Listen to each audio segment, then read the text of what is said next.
I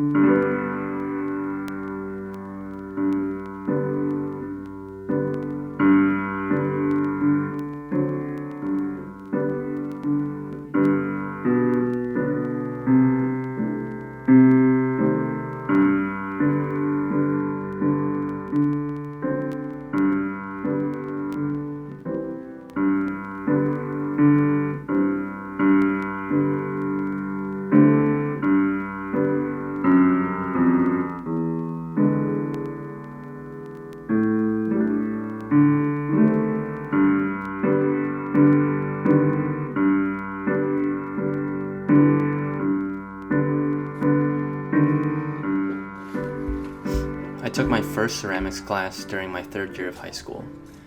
I didn't enjoy it that much though until we started the wheel throwing unit. And after I was introduced to making pottery this way, I fell in love with wheel throwing. Since that class, it's been something I've tried to fit into my schedule pretty much every day.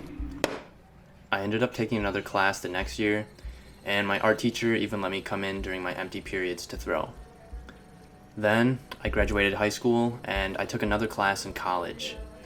From there, I got in touch with the retired art teacher at my high school, and for a summer, he let me use his private studio. The only exception was that I would have to throw bowls for a charity, but honestly, I did not mind that at all. These 4 years between my first class and where I am now were filled as much as possible with throwing.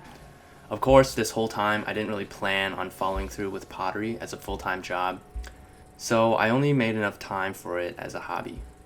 I started in 2019, and it's now 2022, so it's been a few years, but only in the past year and a half I started to document my pottery journey and started to post it online. I would just kind of do like little videos, record my throwing, and then post it on my Instagram, and then eventually I posted it on TikTok. But it turns out some people liked it, and I'm definitely not trying to flex this at all, but I'd say quite a lot of people.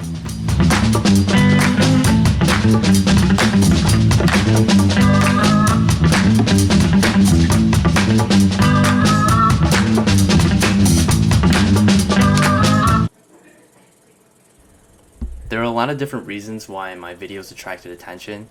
I'm not really going to claim I know what they are, but I do feel like the algorithms on TikTok and Instagram don't always tend to promote artists for all the best reasons. Creativity is often less prioritized than entertainment on there, and I'll never know for sure if people follow along for the same reasons that got me into the art, but it's still motivating to have a little audience to share with.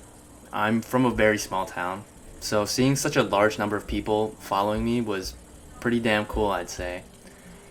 At the same time though, it was also a lot of pressure. I love making pottery, and it's definitely something I want to share with others, but I want to make sure I do it right.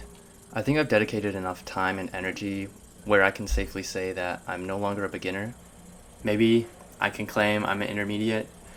Nevertheless, I'm still not the most qualified person to be teaching pottery.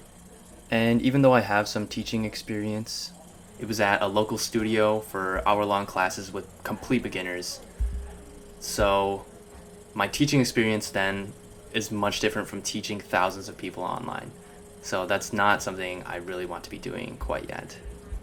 But I still want to encourage others to learn wheel throwing or just pottery in general.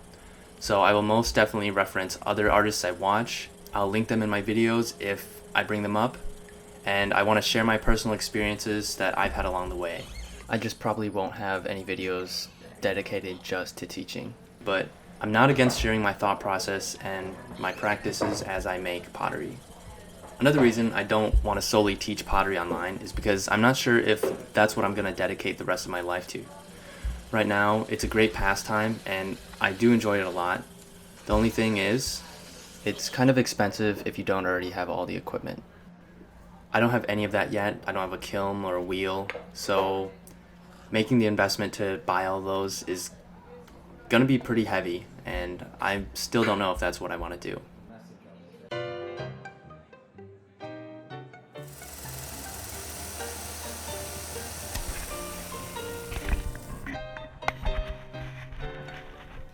Before I got into ceramics in middle school and high school, I loved filmmaking, and I would often make little videos with one of my best friends. They were nothing professional, of course, and there weren't any proper filmmaking techniques involved. It was all mostly for fun. The only problem was that I didn't have a consistent subject, so I found myself getting excited all the time and motivated to film a video, and once that was done, I was kind of out of ideas for a while and a little burnt out. It sounds a little funny because I'm talking about middle school me, but that's kind of what would happen, and that's what it felt like. With ceramics, I finally had a hobby I enjoyed doing and one that I could film videos of at the same time. When I first started, I kind of just posted on a blank Instagram account, but after it took off, my followers were also a huge motivator. Just seeing that number was pretty crazy.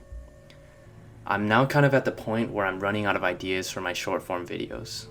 Each post consists of editing a long clip into basically the same minute-long TikTok or Instagram reel. Sure, I make different pots and use new music for each video, but it's pretty much the same thing. I'm not gonna say I couldn't add variety to my videos, but I will say that I don't really want to dedicate myself to only short-form content. My pottery has given me a platform to share my ideas freely, and so despite not planning on devoting myself entirely to ceramics, I still want to use this platform to make more of what I want. The videos I will make will still involve pottery, but once I get less reliant on it, I'm hoping I can separate my filmmaking and pottery at least a little bit. I'm hoping as I kind of start to create a different style and become more experimental that people will still like to follow along.